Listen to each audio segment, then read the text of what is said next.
दशरथ महाराज बैठे हैं आंगन में और रो रहे हैं, आंखों में आंसू भर लाए। तो गुरु वशिष्ठ इनको देख रहे होते हैं और वशिष्ठ मुनि आकर इनके सर पे हाथ करते हैं। बोले बेटा क्यों रो रहा है? बोले गुरुजी, बोले हाँ चिंता सताती है, संतान नहीं है, औलाद नहीं है मेरे को। गुरुजी आप बताइए, आप तो गुरु हैं, आप कुछ मार्ग दिखलाइए, अंधकार से निकालिए, प्रकाश की ओर ले जाइए मुझे। तो बिहारी जी की पावन सी लीला मेरी मैयाओं, जब कहा कि कुछ अच्छा मार्ग बताइए तो कहने लगे राजन कि चिंता तो चिता से भरकर है, जो घुन के समान लग जाती है, मुर्दे को चिता जलाती है, चिंता जीते को खाती है। चिंता तो चिता से बढ़कर है, जो घुन के समान लग जाती है, मुर्दे को चिता जलाती है, चिंता जीते को खाती है। इसलिए चिंता नहीं चिंतन किया करो। कुछ लोग होते हैं छोटी छोटी बातों की चिंता बहुत करते हैं, बोले ऐसा हो गया तो, अरे ऐसा हो जाएगा, ऐसा हो जाएगा। जो होना है वो होके रहेगा, उसे कोई टाल नहीं सकता। ये सच्चाई है। प्रेम से बोलो श्री राधे। होनी भी नहीं टाल पाई। ये हमेशा याद रखना कि जो उसने, हाँ ये हो सकता है कि तुम्हारे भजन सुमरन से वो चीज कम में टल सकती है, बहुत बड़ी बाधा, लेकिन आएगी जरूर लाइफ में, ये पक्की गारंटी है। मॉल लगा लीजिए, जो आपके साथ होना वो होगा ही होगा। हाँ ये हो सकता है कि इतनी बड़ी बाधा इतने में टल गई। प्रेम से बोलो श्री राम, जोर से बोलो। तो संतान का सुख नहीं है गुरु जी, रो रहे हैं। बिहारी जी की पावन सी लीला है। गुरु जी ने कहा सुनो, समीक ऋषि के बेटे संगी ऋषि को बुलाओ, पुत्र यज्ञ करवाओ। पुत्रस्य यज्ञ कराने से ही तुम्हें संतान का सुख प्राप्त होगा। देखिए यहां भी संत की जरूरत पड़ रही है, ब्राह्मणों की जरूरत तमाम अच्छे काम पड़ती ही पड़ती है। तो आज संगी ऋषि को बुलाया और संगी ऋषि को बुलाकर पुत्र यज्ञ करवाया है और साव पुत्र यज्ञ हुआ है। जैसे ही पुत्र यज्ञ हुआ तो आज खीर की आहुति चली। देखिए यज्ञ कभी भी हो उसमें खीर की आहुति जरूर देनी चाहिए। किसी कारण खीर की आहुति नहीं दे पाए तो लास्ट में खीर का भोग लगना चाहिए यज्ञ में। तो खीर की आहुति हुई, अग्नि देवता प्रकट हो गए, खीर का प्रसाद दिया और कहा तीनों देवियां बराबर बराबर इस प्रसाद को ग्रहण करना। जब मेरी मैयाओं तीनों देवियों ने प्रसाद लिया खीर का, तो खड़े हुए ना ब्राह्मण के पांव छुए, पहला पांव। जिस ब्राह्मण ने आपका यज्ञ कराया है, कोई ब्राह्मण साधु संत आपके द्वार आए, इसके चरण जरूर छूने चाहिए, इसका हमें पुण्य मिलता है। वो आशीर्वाद ही देते, ना कि बद्दुआ देकर जाते। कुछ लोग होते हैं जो बड़ा पुण्य बटोर लेते हैं, कोई भी अच्छा बड़ा बुजुर्ग मेरे पांव छू लेते हैं, बोले दे बेटा, ना जब चाहते हुए तुझे दुआ देनी पड़ेगी। तो राजन ब्राह्मण के चरण नहीं छुए, ब्राह्मण को दक्षिणा नहीं दी। ब्राह्मण का चेहरा उतर गया, बोले मेहनत करा ली, मेहनत भी नहीं दी, और मेहनत तो छोड़ो सम्मान भी नहीं दिया। जैसे ब्राह्मण जाने लगे, वशिष्ठ मुनि बोले आए दशरथ, बोले हाँ जैसे तेरी 3 पत्नी है, ऐसे ही यज्ञ भगवान की 2 पत्नी है, एक का नाम स्वाहा और दूसरी का नाम दक्षिणा। बोले जा दक्षिणा, चरण छुए, वस्त्र आदि दक्षिणा आदि दी। कभी भी कोई साधु संत जिसको आप जानते हैं पूजन्य है, उसको खाली हाथ नहीं आने देना चाहिए, और हमेशा छूटा मुंह करा जाए। जली, कुछ लोग समझदार होते हैं, बोले चाहे जल के साथ महाराज जी चाहे इतनी सी चीनी ही ग्रहण करके जाए, पर हमारे घर से कुछ ना कुछ। तो राजन आज दक्षिणा दी, ब्राह्मण खुश होते चले गए। अब गुरु जी रूठ गए, गुरु जी को मनाया, दंडवत प्रणाम करा। दुनिया के दंड से बचना चाहते हो, प्रभु के दंड से बचना चाहते हो, तो प्रभु को दंडवत प्रणाम करना सीख लीजिए। आप लोगों ने कभी करा दंडवत प्रणाम प्रभु को? कितने जनों ने करा है? कैसे करते हैं दंडवत प्रणाम? नहीं, जेंट्सों को तो पता ही होगा, जेंट्सों का तो होता ही है, लेकिन माता बहनों का थोड़ा अलग होता है। हाँ जी, हाँ कभी भी आपको पूरा लमलेट नहीं होना चाहिए। कभी दंडवत प्रणाम करें। स्त्रियों के लिए घुटने के बल बैठ के फिर उस नाक को आप रगड़ सकते हैं, वही आपका दंडवत प्रणाम स्वीकार होता है। प्रेम से कहिए श्री राधे, जोर से बोलिए। तो आज जैसे ही समय व्यतीत हुआ है, प्रणाम किया और प्रणाम करते ही मेरे प्यारे गुरुजी ने आशीर्वाद दिया, संतान 3 नहीं, संतान तुम्हारे अब 4 होगी। धन्य है गुरुदेव, धन्य। मेरी भैया 3 संतान कम थी क्या जो गुरुजी ने चौथा आशीर्वाद दिया है? बताइए वो चौथी संतान कौन सी थी जो गुरुजी चाहते थे मृत्यु लोक में आए? रामायण पढ़ते ना आप लोग, कौन सी संतान थी वो? है जी, शत्रुघ्न। बहुत बढ़िया। और तो तुक्का मार रहे हो।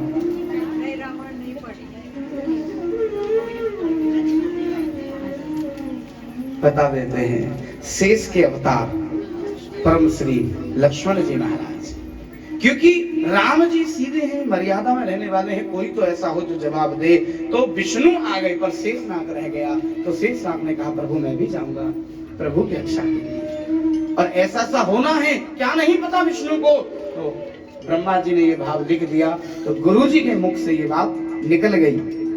मेरी मैयाओं, आज खीर का प्रसाद तीनों देवियों ने ग्रहण करा है। तीनों देवियां गर्भवती हैं। माता कौशल्या सपना देख रही हैं, और सपने में क्या देख रही हैं कि भय प्रकट कृपाला दीन दयाला कौशल्या हितकारी। मैंने कहा सूक्ष्म नहीं चलेंगे, इतना टाइम नहीं लेंगे। भय प्रकट कृपाला दीन दयाला कौशल्या हित के कारी। मगर भगवान प्रकट हो रहे, पैदा नहीं हो रही, भगवान प्रकट हो रहे 4 हाथों से, 4 भुजाएं प्रभु की। कौशल्या बोली नाही नाही नाही नाही प्रभु नाही, 4 भुजा वाले नहीं, हमें तो साधारण पुत्र चाहिए महाराज, जो हमारी कोख से ही पैदा हो, प्रकट ना हो।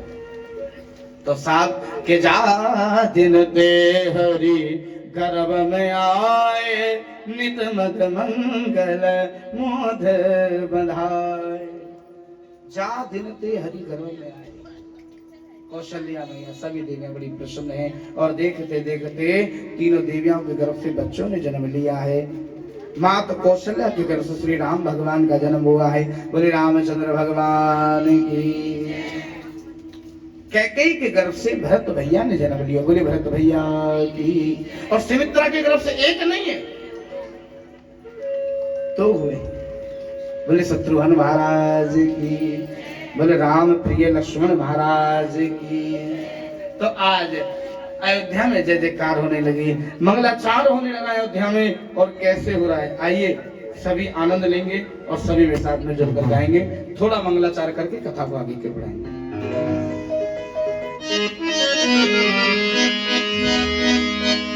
श्री राम जय जय राम, बोलो श्री राम जय जय राम। आइए मिलकर बोलेंगे।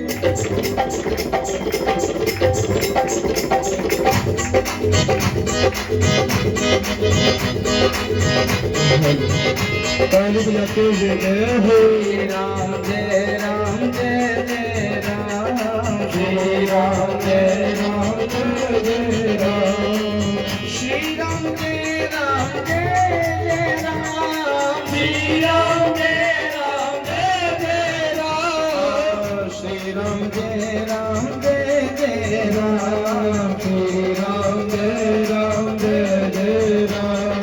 मंगल भवन अमंगल हारी, मंगल भवन अमंगल हारी, मंगल भवन अमंगल हारी, मंगल भवन अमंगल हारी। प्रभु सदस्य अजर बिहारी, प्रभु सदस्य अजर बिहारी। श्री राम जय जय राम, श्री राम जय जय राम। राम नाम सुंदर करतारी, राम नाम सुंदर करतारी। संजय विनय उड़ावन हारी, संजय विनय उड़ावन हारी। श्री राम जय जय राम, श्री राम जय जय राम। जागी रही भावना जैसी, जागी रही भावना जैसी, प्रभु मूरत देखी दिन कैसे, प्रभु मूरत देखी दिन कैसे। श्री राम जय राम जय जय राम, जय राम जय राम जय जय राम। कलयुग केवल नाम आधारा, कलयुग केवल नाम आधारा, सुमर सुमर नर पुत्र है पारा, सुमर सुमर नर पुत्र है पारा। श्री राम जय जय राम, श्री राम जय जय राम। हे राम बन के कभी श्याम बन के चले आना, हरि जी चले आना। कभी राम बन के कभी श्याम बन के चले आना, हरि जी चले आना। तुम राम रूप धरिया, राम रूप धरिया, सीता साथ लेके धनवा हाथ लेके चले आना, चले आना। सीता साथ लेके धनवा हाथ लेके चले आना, हरि दे चले आना। श्री राम जय जय राम, श्री राम जय जय राम, श्री राम जय जय राम, श्री राम जय जय राम। तालियों का साथ नहीं मिला। अरे राम जी हुए हैं पैदा, तुम कौशल्या मैया बन जाओ तो तुम्हारे ही पैदा रहे। श्री राम जय जय राम, श्री राम जय जय राम, श्री राम जय जय राम, श्री राम जय जय राम। कभी राम बन के कभी श्याम बन के चले आना, हरि जी चले आना। कभी राम बन के कभी श्याम बन के चले आना, हरि जी चले आना। आगे बजाते हो गए हो।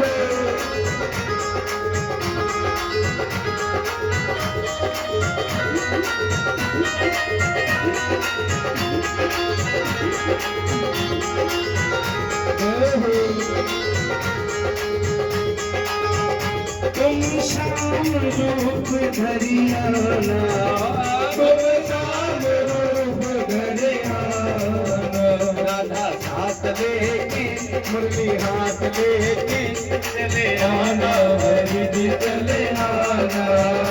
राधा साथ लेके मुरली हाथ लेके चले आना, हरि जी चले आना। बोलो श्री राम जय जय राम, श्री राम जय जय राम, श्री राम जय जय राम, श्री राम जय जय राम। तुम शिव जी रूप धरियाना, तुम शिव जी रूप धरियाना। पूरा साथ लेके डमरू हाथ लेके चले आना, हरि जी चले आना। पूरा साथ लेके डमरू हाथ लेके चले आना, हरि जी चले आना। तुम विष्णु रूप धरियाना, तुम विष्णु रूप धरियाना। लक्ष्मी हाथ लेके चक्र हाथ लेके चले आना, हरि जी चले आना। लक्ष्मी हाथ लेके चक्र हाथ लेके चले आना, हरि जी चले आना। जय राम जय राम जय जय राम, जय राम जय राम जय जय राम, श्री राम जय जय राम, श्री राम जय जय राम। श्री राम जय राम जय जय राम, श्री राम जय राम जय जय राम, श्री राम जय राम जय जय राम। अयोध्या में मंगलाचरण होने लगे, जय जयकार हो गई है अयोध्या के अंदर मेरे प्यारे। और आज समय व्यतीत हुआ, लालाओं की छठी मनाई गई। 1.25 महीने बाद इत्यादि नाम धरे गए चारों पुत्रों के। गुरु वशिष्ठ ने ही नाम धरे हैं। समय और व्यतीत हो गया तो तीनों देवता दर्शन करने आए हैं। ब्रह्मा विष्णु महेश जोगी रूप धारण कर दर्शन करके गए हैं। बोले विष्णु जी राम रूपी रूप में आए हैं, तो आज दर्शन करने आए। दर्शन करके वापस चले गए। राम जी की तमाम बाल लीला दी गई है, लेकिन मैं रामायण नहीं सुना रहा हूं। इसलिए उनकी लीला सुना नहीं पाऊंगा तो वही 9 दिन फिर चाहिए। तो इसलिए हम आगे की ओर ही बढ़ेंगे। तो तमाम भगवान की लीलाएं हैं। उसके बाद जैसे प्रभु बड़े हुए हैं तो इन्होंने शिक्षा अध्ययन करी है। कहां पर? वशिष्ठ मुनि के आश्रम में। 2 प्रकार की शिक्षा अध्ययन करी है, एक शास्त्र और एक शस्त्र। पहले यही 2 चीजें बताई जाती थी, सिखाई जाती थी। हमारे आज के जो एजुकेशन है, जो पढ़ाई है, उसमें यही प्रॉब्लम है कि सब कुछ सिखाया जाता है लेकिन अपने वेद पुराण के बारे में नहीं बताया जाता। गुरुकुल में कोई भेजना नहीं चाहता, हर कोई इंग्लिश मीडियम में भेजना चाहता है, मगर इंग्लिश मीडियम में क्या होता है कि वहां बताया ही नहीं जाता कुछ भी शास्त्रों के बारे में। मेरी भैया, वो अंग्रेजी सिखाई जाती है जो अंग्रेज छोड़कर चले गए।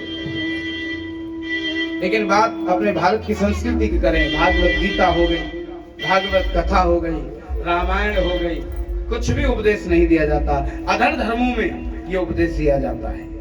उनको पहले अपने धर्म के बारे में सिखाया जाता है, फिर आगे की पढ़ाई उनको कराई जाती है। प्रेम से बोलो श्री राम। तो मेरी भैयाओं, आज शास्त्र और शस्त्र की बात इन्होंने सीखी है। शिक्षा संपूर्ण करके वापस आ गए हैं।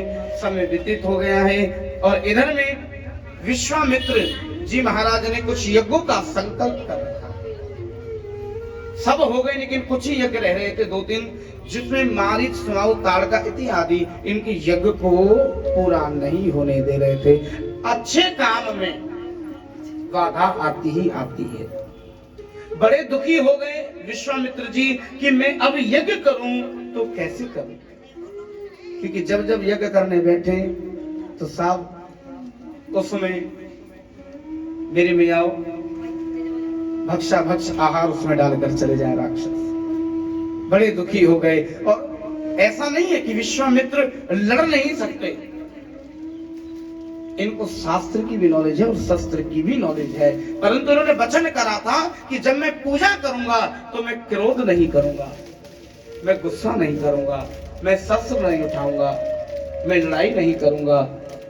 लेकिन आज साहब बड़े चिंतित हो गए। गाधतन मन चिंता तो व्यापी।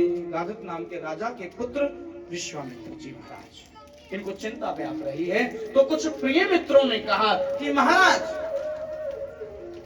राजा दशरथ के 4 पुत्र, जिसमें एक शेष के अवतार, एक विष्णु अवतार, अगर दोनों बालक तुम्हें मिल जाए, यज्ञ संपूर्ण हो जाए, क्या वो मुझे देंगे? बोले महाराज, वो क्षत्रिय हैं, साधु संत के हित के लिए तो प्रभु ने अवतार लिया है।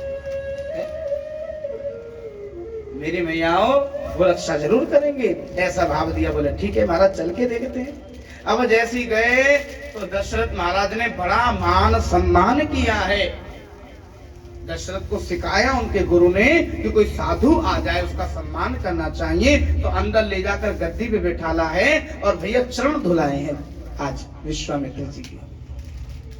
चरण धुलाने के बाद पूछा, हे महाराज कि काहे कारण है आगमन तुम्हारा?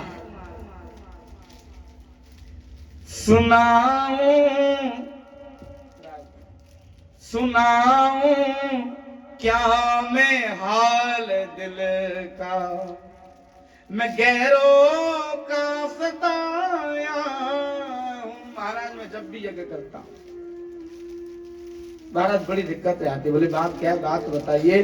बोले महाराज कि मैं यज्ञ जिस समय करता हूं, दुख मुझको निश्चर देते हैं, पूजा सामग्री हवन कुंड सब नष्ट भ्रष्ट कर देते हैं। हे महाराज कि उन दुष्टों के अत्याचारों से भय खा करके मैं आया हूं और रक्षा सहायता 2 चीजें प्रभु मैं तुमसे लेने आया हूं। बोले महाराज आप जान मांगे, हम जान दे देंगे। बोले जान दे दी तो फिर फायदा क्या? हमें जान नहीं चाहिए, तो हमें पुत्र चाहिए, तो जिससे हमारा काम हो जाए। बोले ठीक है महाराज। तो आज प्रभु की बड़ी करुणामय वैदिकमय लीला है मेरी मैया, कि आज कहने लगे महाराज अपने 2 पुत्र दो। बोले महाराज आप कुछ भी कहिए, हम अपने पुत्र नहीं दे पाएंगे। बोले तेरे कुल में बड़ी बड़ी कहावत है। बोले कौन सी? बोले सुनिए।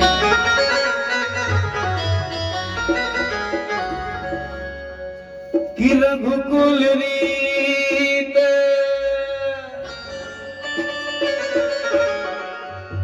कि रघुकुल रीत सदा चली आई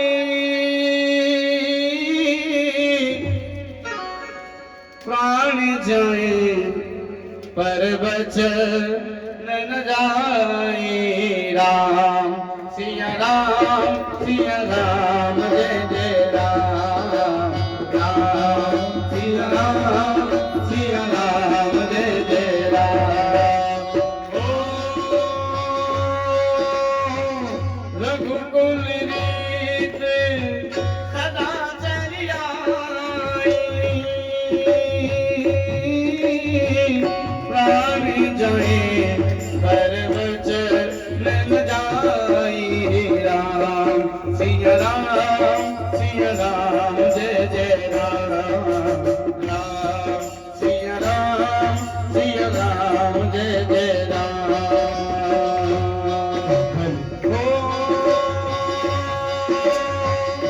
मंगल भवन अमंगल हारी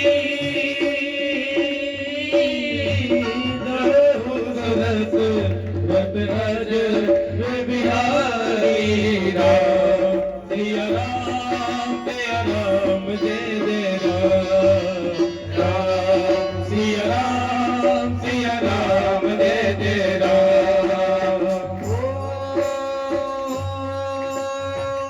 और इस दिल में क्या रखा है और इस दिल में क्या रखा है राम का नाम छुपा रखा है राम का नाम छुपा रखा है चीर के देखूं दिल मेरा तो चीर के देखूं दिल मेरा तो सीता का नाम छुपा रखा है सीता का नाम छुपा रखा।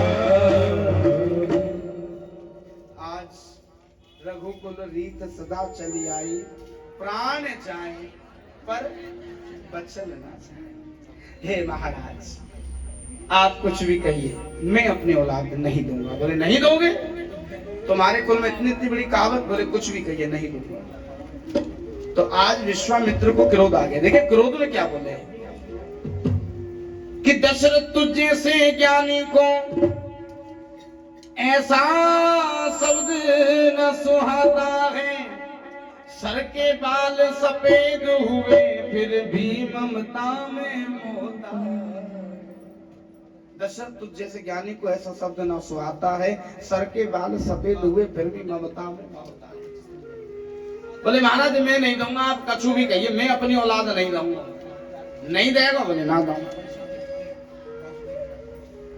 वशिष्ठ मुनि बोले हे दशरथ याद करो वो पल जब एक भी औलाद नहीं थी।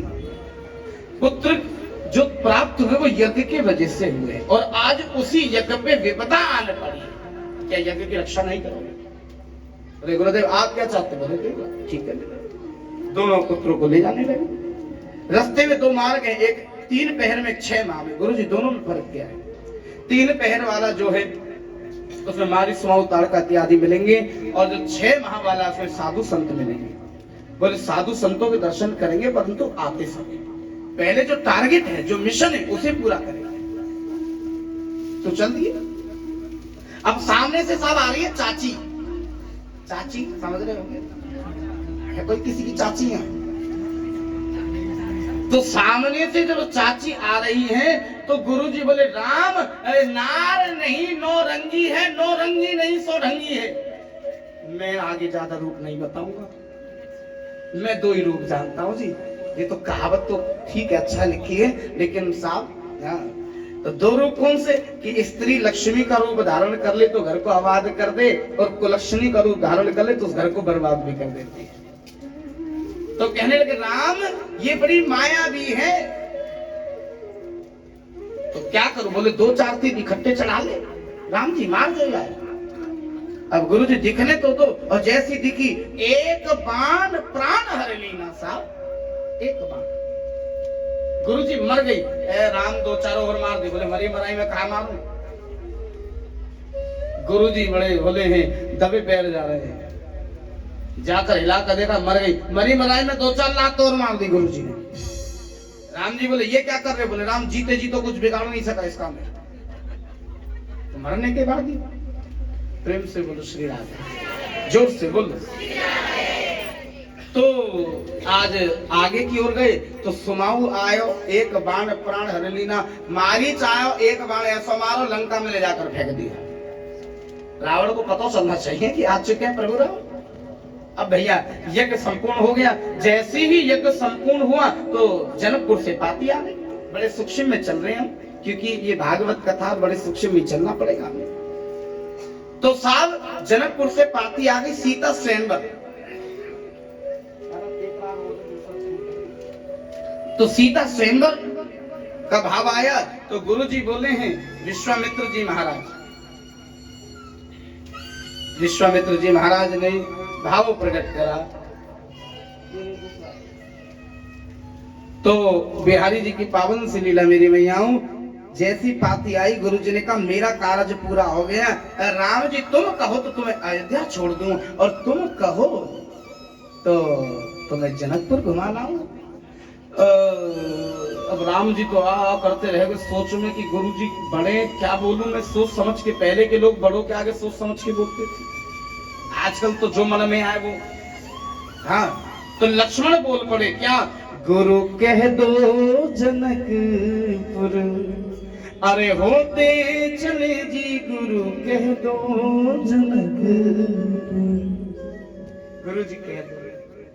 पिताजी तो हमारे घूमने नहीं देंगे, लेकिन गुरु जी आपके सहारे हम कहीं भी घूम आएंगे। तो फिर ठीक है चलो। जैसी जाने लगे रास्ते में जंगल पड़ गया। खग है ना, मृग है ना, जीव जंतु है ना, पशु पक्षी है ना, नर नारी कोई नहीं है, पर पत्थर की शिला है। राम जी बोले गुरु जी ये क्या है? बोले राम कि गौतम ऋषि की नारी अहल्या श्राप लगा अति भारी है, इस बस में बनी यह पत्थर की नारी है। राम चरणों की रज लगा उद्धार कर। बोले ना ना ना ना, ये गौतम ऋषि की नारी है, यानी पनतानी है, ब्राह्मण है। मैं क्षत्रिय हूँ, मैं ब्राह्मण की लात कैसे लगा दूं? राम तुम भी जात बिरादरी देखोगे तो लोगों का उद्धार नहीं हो पाएगा। तो गुरुजी मैं चरणों की रज लगा दूं, परंतु ये कहानी क्या है? देखिए विष्णु जिनको सब कुछ पता है पर वो गुरु को सम्मान दे रहे। गुरुजी कहानी क्या है? ये क्यों पत्थर की बनी? तो मैंने बताया था मैं चांद में धब्बा जो है वो बात बताऊंगा, तो वो ये बात अब बता देता हूं, सुन लीजिए सूक्ष्म रूप में। एक बार देवराज इंद्र की सभा लगी। वापस यहीं से कथा प्रारंभ करेंगे, चिंता मत करना, लेकिन पहले थोड़ा सा प्रसंग कि देवराज इंद्र की जब भारी सभा लगी तो देवराज इंद्र को लगा कि दुनिया में सबसे ज्यादा कोई सुंदर है तो मेरी अप्सरा है और बस। तो सब कुछ व्यक्ति और बैठे थे तर्क वितर्क करने वाले। बोले ऐसे कैसे कह सकते हो महाराज, दुनिया में एक से एक सुंदर नारियां हैं, तुम अपनी पटरानी को ज्यादा सुंदर समझते हो। बोले तो फिर पूछ लो, बताए कोई हमारी पटरानी से ज्यादा कोई सुंदर है तो बताइए।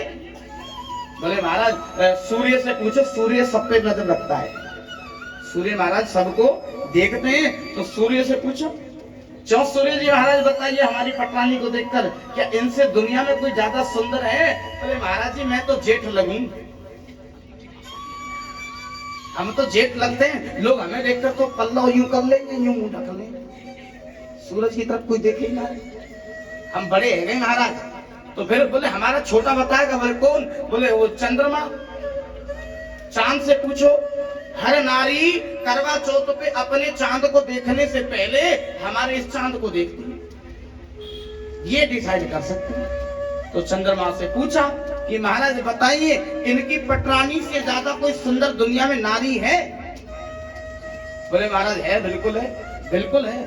बोले कौन?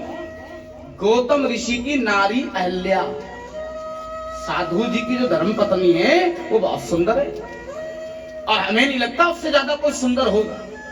सुंदरता मेकअप से नहीं पता चलती है। सुंदरता कैसे पता चलती है? दो चीजों से। अगर अंदर की सुंदरता की बात करें तो नेचर और स्वभाव से, और ऊपर की सुंदरता मूड होके मेकअप हटाने की बात पता चलती है। प्रेम से बोलो श्री राधे, जोर से बोलो। तो बोले महाराज उनसे ज्यादा सुंदर कोई नहीं है। तो यहाँ पर देवराज इंद्र बोले मैं अजमाना चाहता हूं। ध्यान से सुनना, चांद में धब्बा क्यों लगा ये बात बता रहे हैं। देवराज इंद्र बोले हम अजमाना चाहते हैं। बोले अजमा लीजिए। बोले कैसे? हम मुर्गा बनेंगे। हम क्या बनेंगे? नहीं हम नहीं, चंद्रमा। चंद्रमा बोले हम मुर्गा बनेंगे, और महाराज आप गौतम ऋषि बनना और अंदर जाकर देख लेना कि देवी सुंदर है या नहीं। बोले बात तो ठीक है। बोले वो 4 बजे स्नान करने जाते हैं, मैं मुर्गा बन के 2 बजे कूक लगा दूंगा। बोले ठीक है। अब भैया 2 बजे कूक लगाई। अब गौतम ऋषि बड़े भोले थे, पहले के लोग भोले होते भी थे, ये तो जमाना तेज हो गया था। उठाया कमंडल, स्वापी ली और भैया स्नान करने चल दिया। तो अब उनको क्या पता छल होने वाला है कुछ ऐसे। जैसी गए देवराज इंद्र तुरंत इनके पति का रूप धारण करा, अंदर प्रवेश कर गए। अब जैसी गौतम ऋषि ने कमंडल डुबोया तो गंगा मैया बोली है गौतम ऋषि क्या कर रहा है? अभी सोने का समय है, ब्रह्म मुहूर्त में आना 4 बजे। माते मुर्गा ने तो कूक लगाई। बोले तेरे साथ छल हुआ है, जाकर देख। तेरे साथ छल हुआ है, जाकर देख। तो जैसी गए तो भैया देवराज इंद्र जैसी भागने लगा तो मेरी मैया कुछ कंकड़ी उठा के ऐसे फेंक कर मारी, तो कहते देवराज इंद्र के पूरे शरीर में छिद्र हो गए थे। वो जख्म भरने में बड़ा समय लगा था, तो वो धब्बा देवराज इंद्र पे लगा। इधर में मुर्गा रूप बदलने में टाइम ले गया, तो जो स्वापी थी वो स्वापी खींच के मारी। तो आज भी आप चांद को गौर से देखना, चांद बहुत सुंदर है लेकिन बीच में एक धब्बा नजर आता है। ये भागवत ये रामायण इस चीज की गवाह है। तो मेरी मैयाओं आज ये तो जैसी भाग गए, अब देखा घरवाली को ऐसी अवस्था में।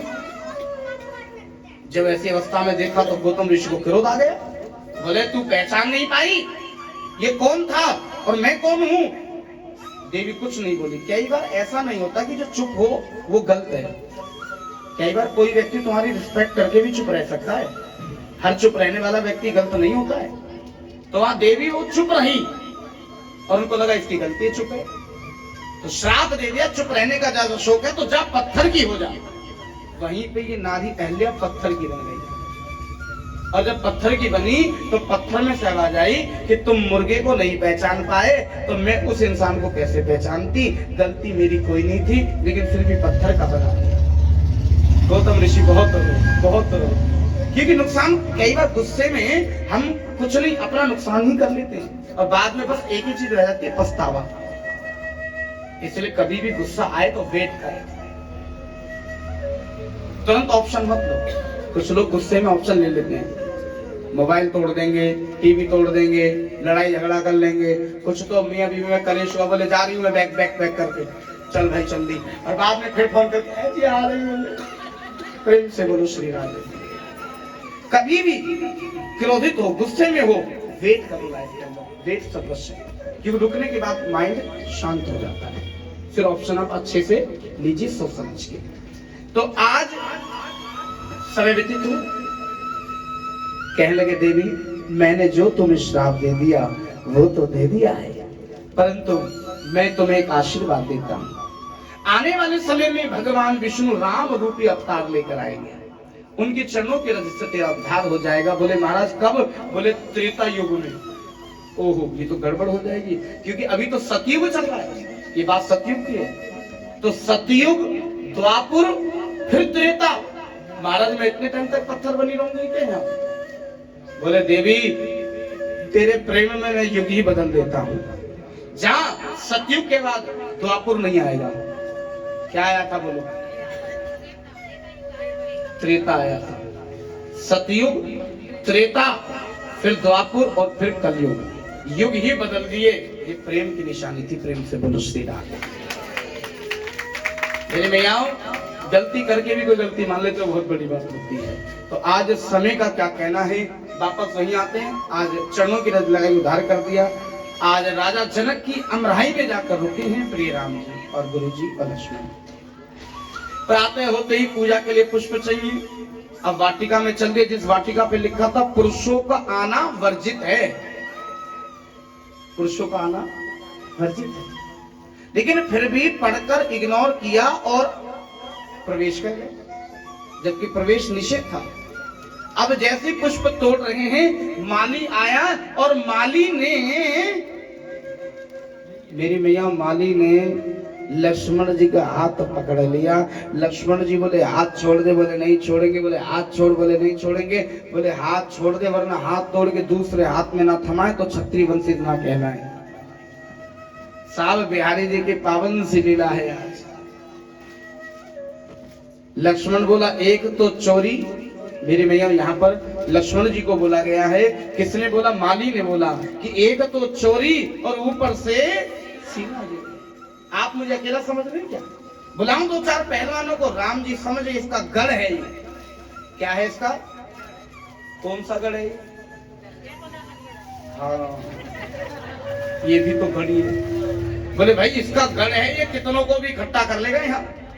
राम जी ने यहाँ से काम लिया, हाथ जोड़ के खड़े हो गए, बोले भैया मालिक तुम्हारे अतिथि हैं, अतिथि देवो भव। कौन के आए हैं महाराजा? हम आए हैं राजा जनक के। ओहो महाराज गलती हो, हम आपको पुष्प तोड़ने देंगे, मना नहीं करेंगे प्रभु। हे प्रभु, परंतु एक नम्र निवेदन है। बोले क्या? कि महाराज जिनकी ये वाटिका है उनको माता कहकर जयकारा लगा दो, उससे ये होगा महाराज हमारी नौकरी बच जाएगी। हम कह देंगे माता जी आपके बच्चे आए थे, तो राम जी बोले बोल देंगे, हमारा क्या जा रहा भाई, कोई होगी बड़ी बुजुर्ग कोई है? बोले बोलो। तो बोले भाई पहले ये तो बता दो कौन किसकी वाटिका है? बोले सीता जी की। और राम जी ने जैसी सीता सुना, राम जी हो गए साइलेंट और लक्ष्मण हो गए वायलेंट। बोले हमें तो पूरी जिंदगी माता ही कहना है। अब लक्ष्मण को तो पूरी जिंदगी माता ही कहना, बोले बोल देंगे। लेकिन राम जी कैसे कह देंगे? अपनी घरवाली को कोई माता जी कहता है? कहता है क्या है? नहीं, आजकल तो कह देते। कई बार घरवाली ज्यादा बोले, बोले चुप हो जा मेरी अम्मा, चुप हो जा। हाँ हमारे तो बोलते हैं कई बार ऐसा। तो बोले बोल देंगे। बोले चलिए मिलकर जयकारा लगाएं। आप सभी दोनों हाथ लगाकर जयकारा लगाएंगे। बोले जनक नंदिनी मैया की। अब मैया लक्ष्मण ने कहा, राम ने पीछे से कर दिया की जय। राम ने क्या करा? पीछे से की जय। अब घरवाली की जय तो कर ही सकते हैं। तो साहब जब माली ने देखा, बोले गड़बड़ है साहब, गड़बड़ है। द्वारे लगा, द्वारे भी यही हुआ। माली समझ गया दाल में कुछ काला है, समझ गया। कहने लगे तोड़िए प्रभु पुष्प। अब पुष्प तोड़कर जैसे जा रहे हैं, दोनों भ्राता जा रहे हैं, तो सीता मैया सखियों के संग गिरजा मैया का पूजन करने जा रही है। जैसे ही पूजन करने जा रही है, सीता की नजर गई, बस इतना आया कि बहुत सुंदर कोमल है, पर 1% भी गलत भाव नहीं आया कि मैं इनसे शादी कर लूं। गई और मत्था टेका और कहा, हे गिरजा मैया, जो सही मेरे लिए वर हो वही मेरा वर हो। अब पीछे से दो सखी, चंचल सखी आ रही हैं। दो चंचल सखियों ने क्या देखा? आहा, रचना रच जाए उस विधाता की, ऐसे जोड़े पर बलहारी हूँ, ऐसे मनमोहन सोहन की दुल्हन सुख सीता कुमारी हूँ। एक बोली ये सीता नहीं तो हमसे ही हो जाए इनकी शादी, हम भी तो बहुत अच्छे लगते हैं। एक बोली नहीं भावरी, इनकी तो सीता से ही होना चाहिए, ये राजकुमार लगते हैं कहीं के, इनसे सीता की शादी होगी तो बड़ा फायदा होगा। बोले क्या? बोले कभी सीता को छोड़ने आएंगे, कभी सीता को लेने आएंगे, इस बहाने देखकर ही दिल बहला लेंगे। डाइटिंग पे हो तो मेन्यू तो देख ही सकते, प्रेम से बोलो श्री राधे। तो भैया आज समय व्यतीत हो गया, और जैसे समय व्यतीत हो गया, गुरुजी को फूल दिए, गुरुजी ने पूजा करी, स्वयंवर में पहुंच गए। और भैया बड़े बड़े पहलवान मूंछों में ताव दे रहे हैं, भुजाओं को देख रहे हैं, पट पर हाथ मार रहे हैं, बोले धनवा हम तोड़ेंगे, धनवा हम तोड़ेंगे, धनवा हम तोड़ेंगे। यार मेरी मैया तोड़ने की बात छोड़ो, हैं? तोड़ने की बात छोड़ो, धनवा हिला भी नहीं पाए। जिन्होंने मूंछ यूं करी थी, मूंछ नीचे आ गई, हार थके बैठ गए। राजा जनक का चेहरा उतर गया, लगता है पृथ्वी बलवानों से वर्जित है। अरे जिस दिन हमारी बेटी ने घर की सफाई करते हुए उल्टे हाथ से धनवा उठाकर दूसरी तरफ रखा, तब हमने एक सभा बैठाल कर ये भाव रखा कि जिस धनवे को तोड़ देगा उससे विवाह कर दूं। यहाँ तो कोई मेरी बेटी के बराबर भी बलवान नहीं है, लगता है पृथ्वी बलवानों से वर्जित है, खाली है। अरे भूप भूप के राजाओं, जिस मान सम्मान के साथ हमने तुम सबको बुलाया है, इतने की जगह इतने हाथ जोड़ते हैं, वापस चले जाओ। लगता है विधाता ने किसी लेख में मेरी बेटी का विवाह लिखा नहीं। सब तो जाने लगे, लेकिन ये बात लक्ष्मण को नहीं झिली। ये बात किसको नहीं झिली? लक्ष्मण को नहीं झिली। खड़े हो गए, गुरुदेव क्या अपमानित करने के लिए राज्य में लाए गए थे? इस राज्य में सभा में अपमानित करने के लिए बुलाया था? इस पूरे राज्य में कोई क्षत्रिय वंशित नहीं, यदि होता तो कठोर शब्द श्रवण नहीं करता। ये सड़ा अगला धनुष की गिनतियों में है। यदि आपकी आज्ञा हो तो कनिष्ठ उंगली पे लेकर 100 मील तक भागूं, यदि आपकी आज्ञा हो तो गुरुदेव 100 टुकड़े करके यही डाल दूं। ऐसा ना करूं तो क्षत्रिय वंशित ना खेला। लक्ष्मण तुम्हारा काम नहीं है तो? अरे पहले बड़े भाई घर में बैठे, शादी उनकी होगी या तुम्हारी होगी? भाई पहले राम जी को बोलो। तो राम जी खड़े हुए, मंगल भवन अमंगल हारी, रामा द्रवहु सुदशरथ अजिर बिहारी। राम मंगल के भवन हो तुम, करो कृपा। तो आज राम जी खड़े हुए, सभी को मन ही मन प्रणाम कीना, और जैसे ही जा रहे हैं तो सखियां हंसी उड़ा रहे, बोले ये स्वयंवर मजाक बन गया, ये बच्चे धनवा तोड़ेंगे हैं? बड़े बड़े राजा, बड़े बड़े पहलवान धनुष नहीं तोड़ पाए, ये तोड़िए। साहब राम जी गए, धनवा उठाया और खंड खंड कर दिए। आज जय जयकार होने लगी है, और आज राजा जनक के चेहरे पे मुस्कुराहट, स्माइल आ गई। अरे बेटी, दुख के बादल छट गए हैं, सुख के बादल छा गए हैं, वरमाला की तैयारी करो। छोटी सी सखी मैया हमारी सीता मैया आज सखियों के साथ में वरमाला लेकर जा रही है, और राम जी ऐसे बैठे गद्दी में, झुक नहीं रहे। हमारे यहाँ कहते हैं साहब कि विवाह के टाइम पे वो क्या नारी जो पति को झुका दे, समाज में वो नारी क्या जो पति का सर झुकवा दे। तो हमारे यहाँ वरमाला के टाइम सर नहीं झुकाते, तुम्हारे यहाँ झुकाते हैं क्या? है जी? विक्की भैया तो बता रहे, बोले पाँव में गिर जाना चाहिए महाराज। प्रेम से बोलो श्री राधे, जोर से बोलो। तो बिहारी जी की पावन सी लीला है, आज राम जी सर नहीं झुका रहे। प्रार्थना करी किसने? राजा जनक ने, झुक जाओ तनक रघुबीर, लली हमारी छोटी सी। महाराज हमारी छोरी थोड़ी लंबाई में कम रह गई है। झुक जाओ तनक रघुबीर, लली हमारी छोटी सी। नहीं झुक रहे, बोले नहीं झुकेंगे। घर में चाहे बर्तन मांजने पर यहाँ नहीं झुकेंगे, भाई समाज की बात है। तो साहब गर्दन यूं है, प्रार्थना करी, नहीं झुक रहे राम जी। जब राम जी नहीं झुक रहे मेरी मैया हो, तो सखियों ने कहा, ये जो बगल में खड़े ना गौर वर्ण लक्ष्मण, शेष के अवतार, धरती उठा रखी है, तुम्हारे देवर लगते हैं। अरे इनको बोलो धरती उठा ले, वरमाला हो जाए। तो भाभी और देवर की बात चल रही है, भाभी और, अरे बात जुबान से नहीं हो रही है, किससे हो रही है? आई टू आई कांटेक्ट होकर, नजरों से ही बात चल रही है। भाभी ने ऐसे करा तो देवर ने कहा प्रणाम भाभी। देवर जी बोले हाँ हमने सुना तुमने धरती उठा रखी, बोले हाँ बिल्कुल उठा रखी, तो कुछ क्षण के लिए धरती उठा लो। बोले भाभी धरती उठाने से क्या होगा, बोले वरमाला हो जाएगी।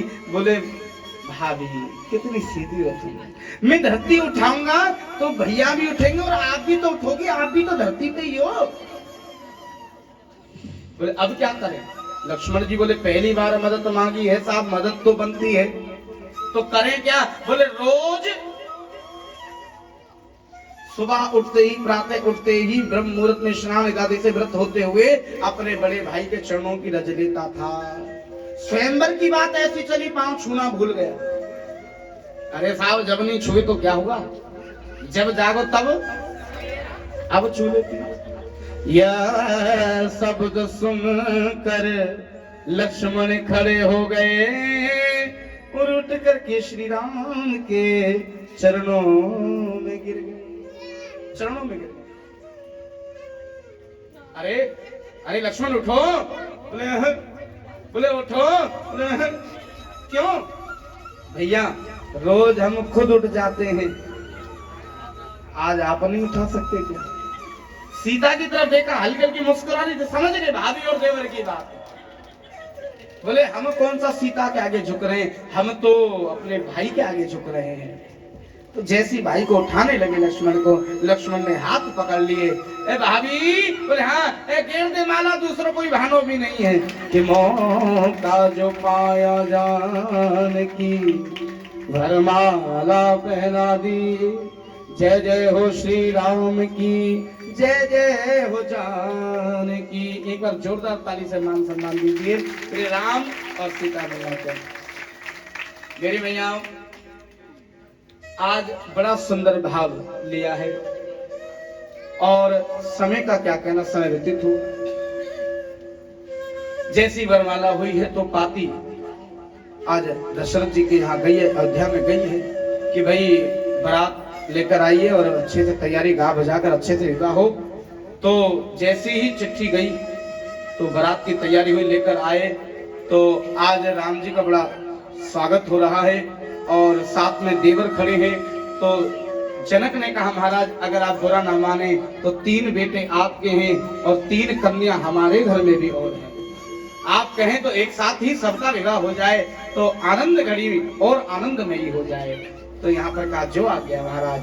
तो भैया आज दूल्हा एक नहीं, दूल्हे 4 हैं, और खाली सीता नहीं है, साथ में 3 सखियां और हैं, उनकी जो बहनें हैं वो तैयार हो गई हैं। और आज जैसी बारात का स्वागत हुआ तो राजा जनक घबरा रहे हैं बेटी वाले जानकर अपना आपको, उनको लगा हम बेटी वाले कोई कमी ना रह जाए हमारी तरफ से, तो बार बार सबके हाथ जोड़ रहे, बार बार हाथ जोड़ रहे। और महाराज, हे महाराज बेटी वाले कोई कमी रह जाए तो बता देना। राजा दशरथ ने यहाँ राजा जनक के पांव छू लिए, लड़के वालों ने लड़की वालों के पांव छू लिए। क्यों छुए? आपके यहाँ तो ऐसा नहीं होगा, नहीं ना, बेटी वाले ज्यादातर झुकते हैं जो बेटी दे रहे हैं, बेटी दे रहे हैं। लेकिन यहाँ पांव इसलिए छुए कि महाराज हम पांव इसलिए छू रहे हैं कि हम भिखारी हैं। देखिए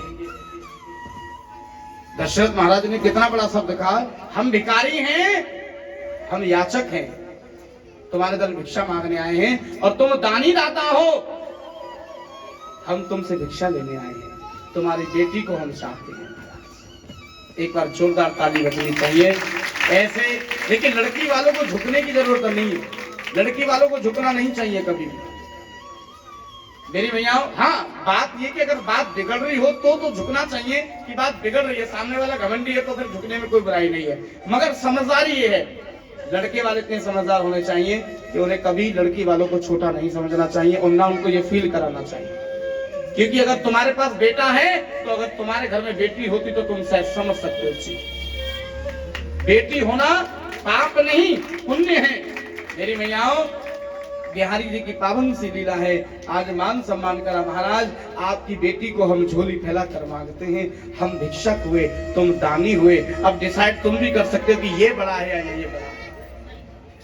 ये बड़ा होता है, ये कभी बड़ा नहीं होता। तो मेरी मैयाओं बिहारी जी की पावन सी लीला है। समय का क्या कहना, समय व्यतीत हो गया, विवाह हो गया और आज विदा हो गई। 12 साल तक सुख में रहे घर में, लेकिन एक दिन मन में भाव जगा है कि मैं राम जी को राजा बना दूं। अब बुढ़ापा आ रहा है, मैं राम को, अपने राम को राजा बेटा बना दूं। लेकिन साहब कई बार जब हम चाहते हैं वो नहीं हो पाता। यही संसार की लीला है। ओए वही जो राम रचना था। मेरी भैयाओं, आज भाव है मैं राम को राजा बनाऊं, तो अयोध्या में मंगलाचरण हो रहे हैं, लेकिन ब्रह्मा जी घबरा गए। बोले अरे सरस्वती कुछ कर। बोले क्या हुआ? अगर राम राजा बन जाएंगे तो वनों में हनुमान जी महाराज, सबरी है, बहुत सारे साधु संत बैठे जो राम जी का इंतजार कर रहे हैं। राम जी का जन्म संतों के हित के लिए हुआ। लीज मनुज अवतार। मेरी मैयाओं, संतों के हित के लिए अगर ये राजा बनकर बैठ गए तो आनंद नहीं रहेगा रामायण का। तो सरस्वती ने कहा क्या करूं? बोले कैकेयी की बुद्धि मलिन कर। कैकेयी की बुद्धि मलिन करने को चले। देखिए कैकेयी का बड़ा भाव है, यहाँ पर बड़ा सुंदर भाव है। हम कैकेयी को बदनाम करते हैं। आज की डेट में कैकेयी नाम अपयश का नाम है। आपने कैकेयी नाम सुना है किसी का? है? नहीं रखते। लेकिन साहब अपयश का नाम नहीं है, क्योंकि बुराई कोई अपने ऊपर लेना नहीं चाहता। सबसे पहले बात करी गई बैठा लेकर। सुमित्रा थी, सुमित्रा ने मना कर दिया, बोले बदनामी मैं नहीं लूंगी, आजीवन की बदनामी। कौशल्या से कुछ मना कर दिया। तो यहाँ पर कैकेयी को बात समझाई कि देख कैकेयी, अगर राम राजा हो गए तो उन जो दुष्ट पापी अत्याचार कर रहे हैं ना, उन विचारों के ऊपर, साधु संतों के ऊपर वो काम नहीं हो पाएगा और किसी को तो कदम आगे बढ़ाना पड़ेगा। अच्छे काम में बदनामी मिलती है, मिलेगी, यहाँ भी मिलेगी, पक्की बात है। ये जो कथा हो रही है ना, कुछ तो ऐसे होंगे जो बड़ी तारीफ करेंगे, बहुत बढ़िया काम करा दे, बहुत बढ़िया, और कुछ ऐसे भी होंगे जो मुंह अरे अपना अपना नाम कर लिया, कुछ भी नहीं बुलाया भी नहीं। तो अच्छे काम में बदनामी तो मिलती है, ये संसार की नीति है। आप रिश्तेदारी में सबको खुश नहीं रख सकते है? एक आध तो जरूर होगा, बोले वो शादी में फूफा तो रूठेगा ही रूठेगा। प्रेम से बोलो श्री राम है, जोर से बोलो। तो आज कैकेयी की बुद्धि भ्रष्ट हुई है यहाँ पर, और कैकेयी ने अपने जो 2 वचन हैं वो भाव लिया, कोक भवन में जाकर लेट गए। दशरथ बड़े प्रसन्न हैं, बोले अरे कैकेयी कहाँ है? कैकेयी कहाँ? बोले कोक भवन। सुनते ही दिमाग चलेगा, बोले कुछ गड़बड़, नेगेटिविटी आ गई मुझे। गए और भाव प्रकट करा। बड़े सूक्ष्म में चल रहे हैं, क्योंकि हम अगर विस्तार से लेकर चलेंगे बहुत ज्यादा टाइम लगेगा।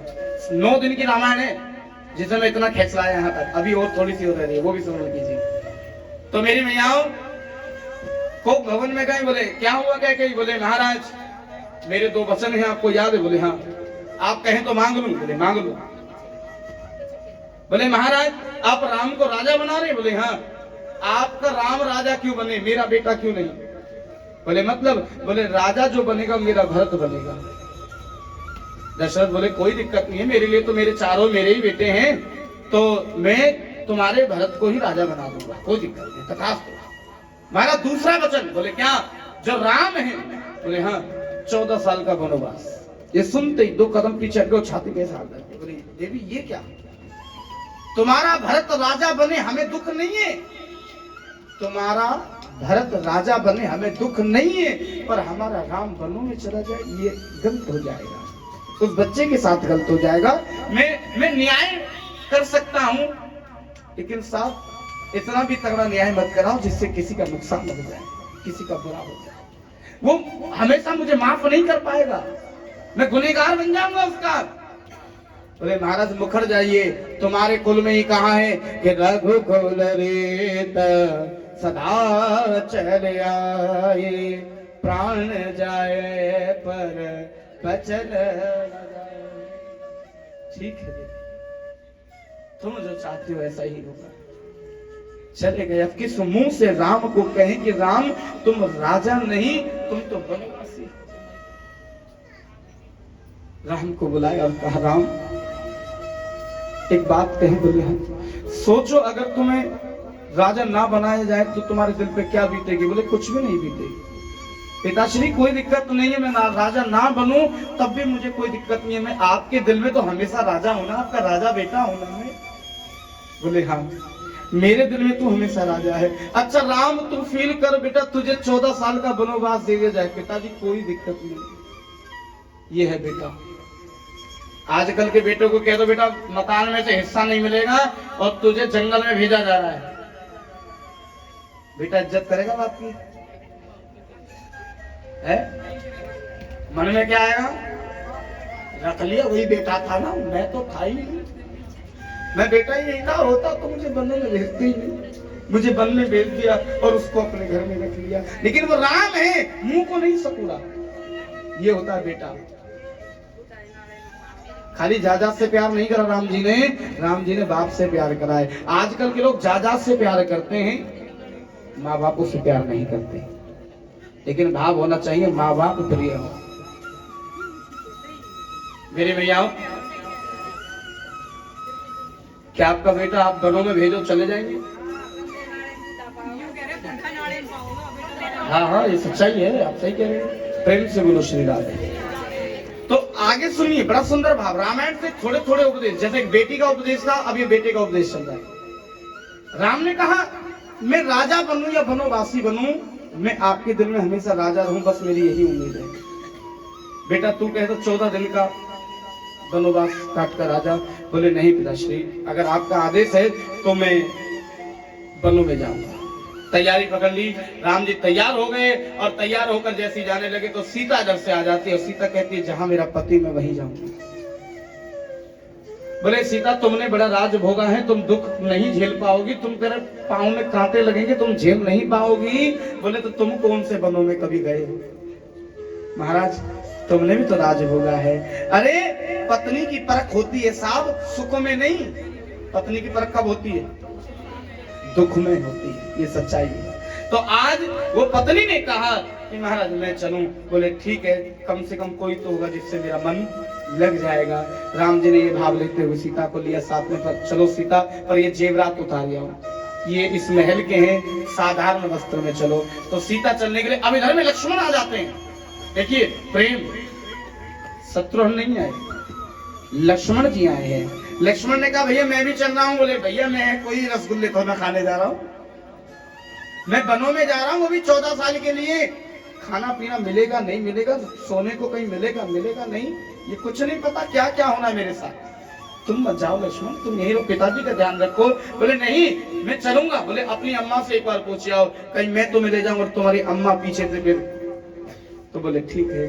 तो लक्ष्मण जी किसके पास गए हैं जी?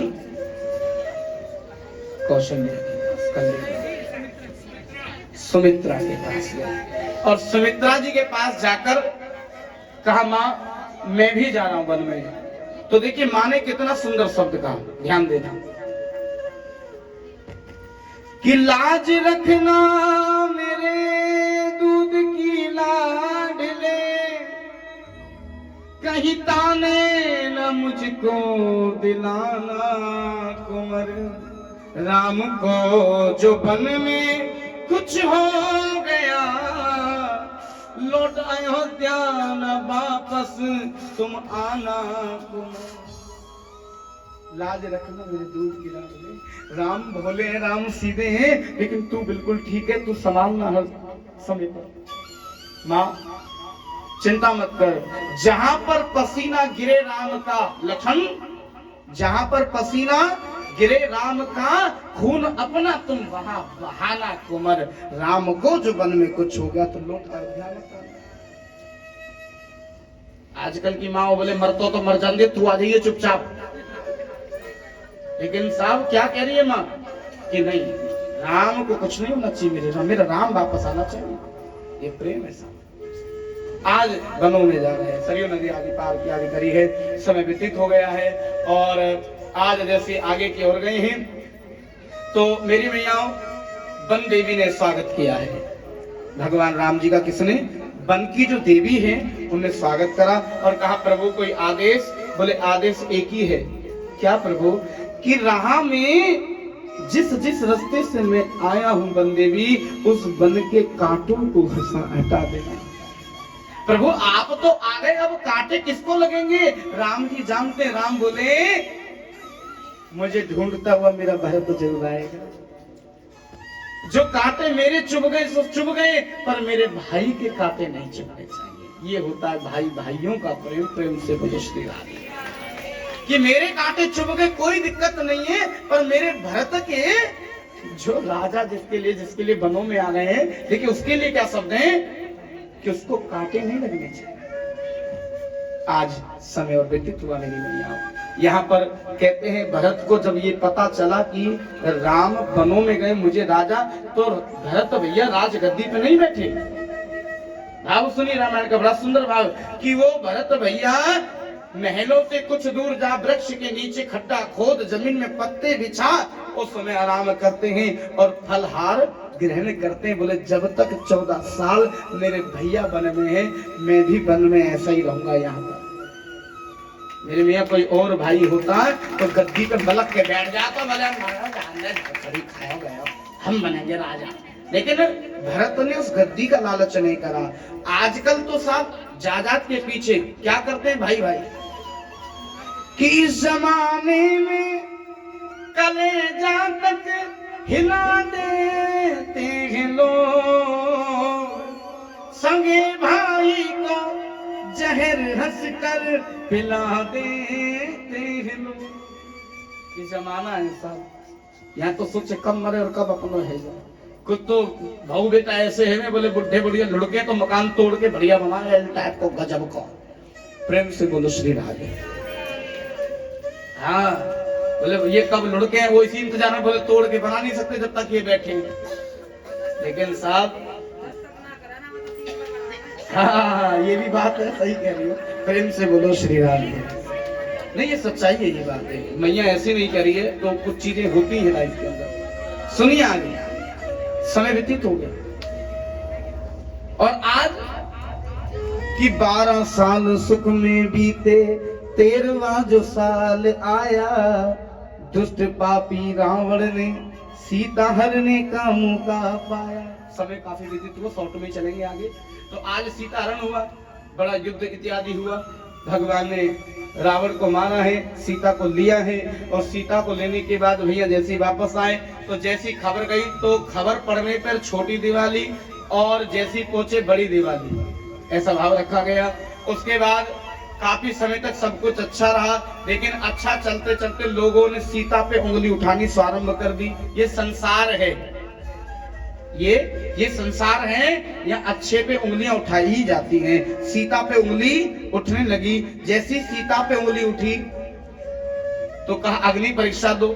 साहब सीता ने मना करा, और ज्यादा बात बढ़ी तो सीता रात ही रात ये जगह छोड़कर चल दी है, और भैया साधु संत के आश्रम में रुकी है। वहां पर देखते देखते 2 बच्चों ने जन्म लिया, लव और कुश हो गए हैं। और समय व्यतीत हुआ, जैसे लव कुश हुए हैं तो उन्होंने वहां पे शिक्षा अध्ययन करी, शास्त्र और शस्त्र की। समय और व्यतीत हो गया मेरी मैया, और जैसे ही व्यतीत हुआ है तो आज धीरे धीरे लव कुशों ने सबको हराना प्रारंभ कर दिया। पहले हनुमान जी को कैद में कर लिया, लक्ष्मण को कैद कर लिया। राम जी ने युद्ध करा, बोले ये किसकी भाई महान औलाद है जो इतने बलशाली हैं? तो पता चला, बोले ये तो भाई आपकी ही है राम जी। तो बुलाया और सीता भी आई, तो सीता से कहा भाई तुम सबके सामने अग्नि परीक्षा दे दो तो हम तुम्हें रख लें। सीता बोली मैं अपने पति को अग्नि परीक्षा दे सकती हूँ, लेकिन मैं संसार को क्यों अग्नि परीक्षा दूं? बात तो सच है भाई, संसार को क्यों गवाही दें? जो मेरा है मैं उसको गवाही दूं, बात तो सच थी। लेकिन राम जी ने कहा नहीं, सबके सामने ही तुम्हें गवाही देनी पड़ेगी। तो सीता ने मना करा, और ज्यादा दिल दुखाया तो आज माँ को याद करा, धरती फटी, सीता धरती में ही समा गई। तो भगवान राम वैरागी बने रहे बहुत समय तक। उसके बाद भगवान श्री राम ने सरयू नदी में जाकर अपने प्राणों को तज दिया। प्रेम से बोली श्री राम। श्री रामचरितमानस यहीं पे विराम करते हैं।